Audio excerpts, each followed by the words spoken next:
এ ভাই, কি ডারে? ভাই তুই তো মনে হয় মাল খেয়ে পুরো টালে রয়েছিস। হ্যাঁ, আমি হিমালয় পর্বতে রয়েছি। আমি লাইভে নি, আমার একটু ধর, তারপর কথা কইছে নে। তুই কি ডারে? আক্কাইছে না? হ্যাঁ, আমার একটু খাওয়া। আমি বাকি মাল বেশি নে, মাল নেই আমার কাছে। আরে বাড়া মেলা পেড়ায় রয়েছি, টেনশনে রয়েছি, একটু খাওয়া খাওয়া না। কোনো কথায় কাজ হবেন না। টাকা দেও, মাল নেও। টাকা নেই, মাল নেই।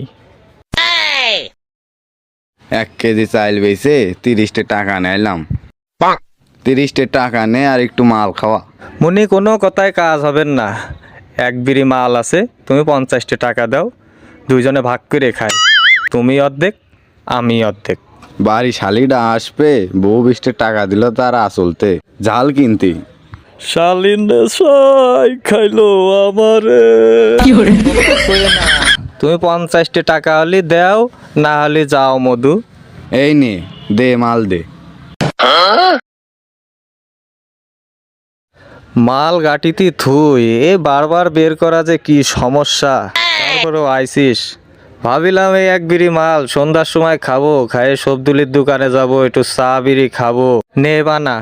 আমি পারি বাড়া। আর বাড়া, তুই আরো 10 টাকা বেশি দিবি, চা বিড়ি খরচ তোর। মাল বানাতে পারো না, মাল চুদাতে আইসাও। এ ভাই বানা, এত সময় লাগতেস কেন?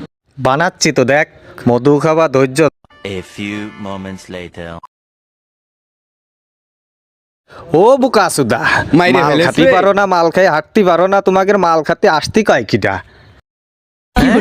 মাঠের মধ্যে মাল খাতে আসতে কয় কিটা? সাধু আর মা আমার রাত্রে ব্যায়াম করাই করাই মাজার গাড় মাইরে দিয়েছে, তুই আমার তো মাজার বিয়ারিংই ছুটোই দিলি। ও শালা,